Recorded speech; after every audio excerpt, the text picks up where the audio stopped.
Hello everyone, welcome back to my channel. I hope आप सब ठीक होंगे। मैं भी एकदम ठीक हूँ। सो गाइज, आज का टॉपिक शुरू करने से पहले मैं आप लोगों के साथ कुछ शेयर करना चाहती हूँ कि मैं इस चैनल में सिर्फ टॉपिक से रिलेटेड ही वीडियो डालती हूँ। मैं कोई भी अननेसेसरी इन्फॉर्मेशन या कोई ऐसी बातें नहीं करती हूँ जिससे आपका टाइम वेस्ट हो सके। तो गाइज, अगर आप चाहते हैं कि मैं ऐसी ही वीडियोस और पोस्ट करती रहूँ तो प्लीज़ मेरे चैनल को फॉलो करें, ताकि मुझे और वीडियोस बनाने की मोटिवेशन मिल सके और आप लोगों के लिए मैं ऐसी ही जो कंटेंट फोकस्ड वीडियो है मैं डालती रहूँ। तो चलिए, बिना टाइम वेस्ट किए आज का टॉपिक शुरू करते हैं। वो है कॉन्क्रीट क्वांटिटी एस्टिमेशन। इसमें हम देखेंगे कि सीमेंट, सैंड, एग्रीगेट कैलकुलेशन कैसे करते हैं हम फॉर 1 मीटर क्यूब कॉन्क्रीट। सो चलिए शुरू करते हैं। देखो, कॉन्क्रीट एस्टिमेशन बहुत इंपॉर्टेंट फैक्टर है, क्योंकि इससे ना हम मटेरियल वेस्टेज रोक सकते हैं, कॉस्ट को कंट्रोल कर सकते हैं और साइट पर एक्यूरेट जो मटेरियल मैनेजमेंट करना है वो कैसे करना है ये हमें कंक्रीट एस्टिमेशन से पता चलता है। स्लैब में, बीम्स में, कॉलम में, फुटिंग में, ये हर जगह इसका यूज होता है। Got it? Next is what is 1 metre cube concrete. जब भी हम 1 मीटर क्यूब की बात कर रहे हैं, इट मीन्स हम उसके वेट वॉल्यूम की बात कर रहे हैं, क्योंकि ड्राई वॉल्यूम हमेशा ज्यादा होता है। क्यों ज्यादा होता है? क्योंकि जब भी हम सीमेंट, सैंड, एग्रीगेट को मेजर करते हैं तो वो ड्राई कंडीशंस में होते हैं, और ड्राई कंडीशंस में होते हैं इसलिए उसका ड्राई वॉल्यूम हमेशा ज्यादा होता है। क्यों ज्यादा होता है? रीजन एग्रीगेट्स में वॉइड होते हैं। वॉइड मीन स्पेस होता है। जब भी हम ड्राई मटेरियल को मिक्स करते हैं तो वो ऑक्यूपाई करता है ज्यादा मटेरियल। आप साथ में नोट डाउन करते रहें रीजन। ठीक है। नेक्स्ट रीजन है sand bulking. Sand bulking means sand में मॉइस्चर आता है ना, तो मॉइस्चर आने से वो फूल जाती है।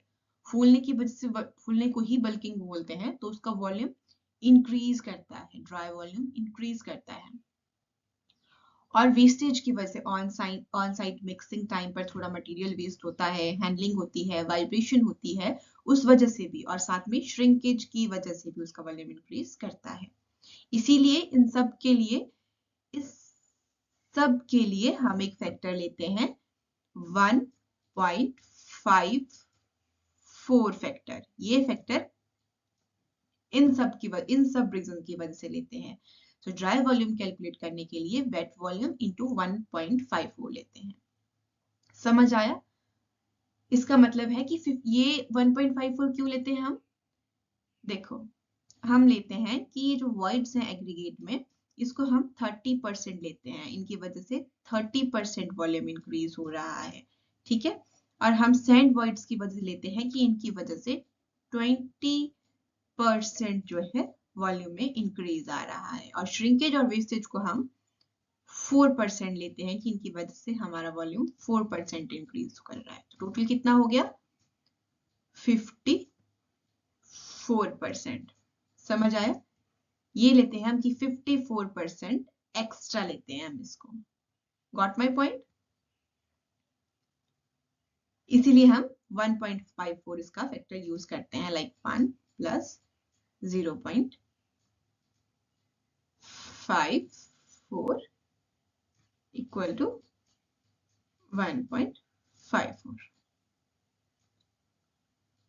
ठीक है, समझ में आया? Dry volume of concrete, wet volume plus 54% extra लेते हैं हम, इसीलिए वहां पे हम ये फैक्टर का यूज कर रहे हैं 1.54।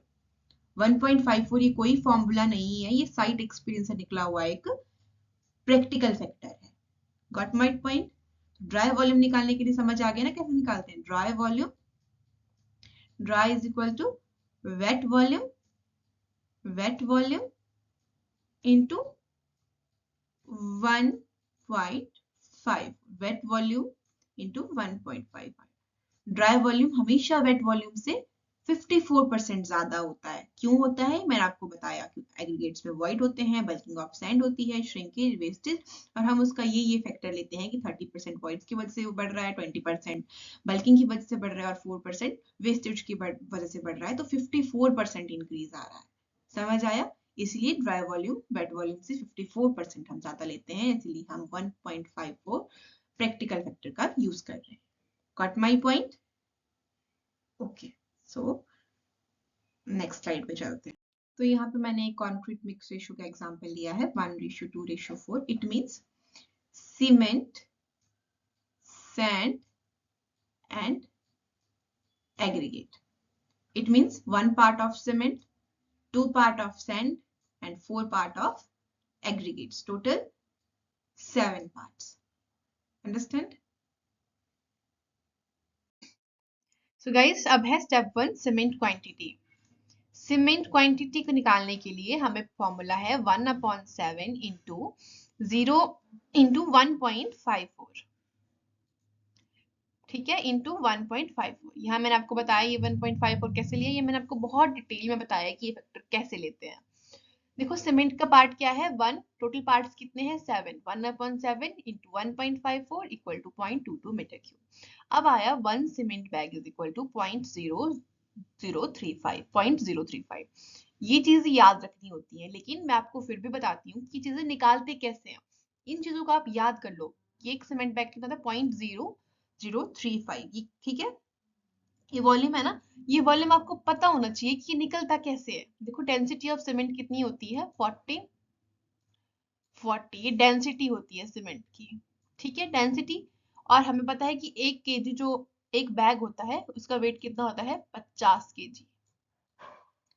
ठीक है, जब भी हम वॉल्यूम कैलकुलेट करते हैं तो वॉल्यूम कैलकुलेट कैसे करते हैं 50 अपॉन 1440. समझ में आया?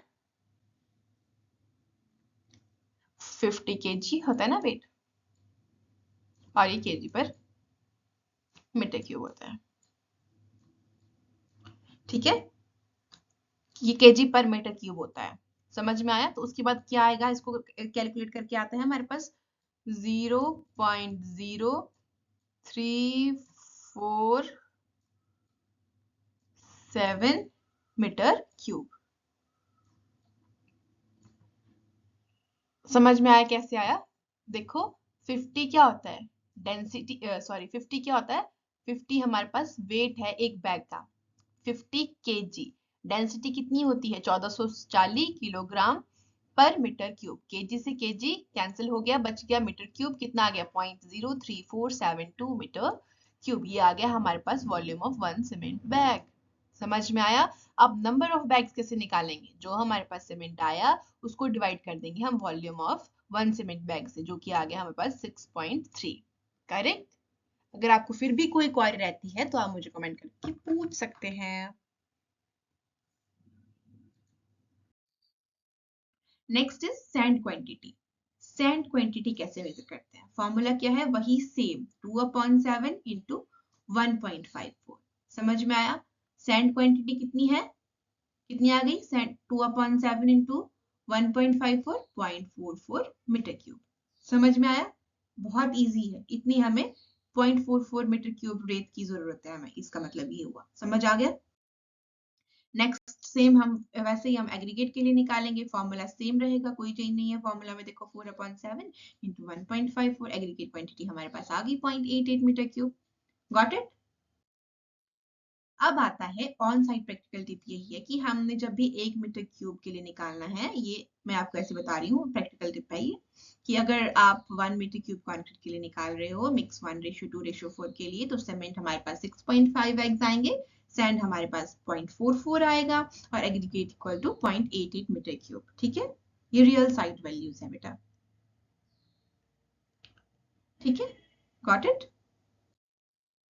So 1 मीटर क्यूब कंक्रीट के लिए हमारे पास सीमेंट कितना आया 6.3 बैग्स, सैंड 0.44, एग्रीगेट्स कितना आया 0.88. ये मैंने आपको बहुत ही इजी वर्ड्स में एक्सप्लेन. हमारी वीडियो यही एंड होती है. अगर आपको वीडियो अच्छी लगी है तो please like share and subscribe. और नेक्स्ट वीडियो में अपलोड करूंगी steel quantity estimation for slab. अगर आपको कोई भी क्वेरी हो या कुछ भी क्वेश्चन करना हो तो आप मुझे कमेंट करके पूछ सकते हैं. और अगर आप चाहते हैं कि मैं नेक्स्ट वीडियो कौन से टॉपिक पे अपलोड करूं तो आप मुझे टॉपिक का नाम भी कमेंट करके बता सकते हैं. Thank you so much for watching.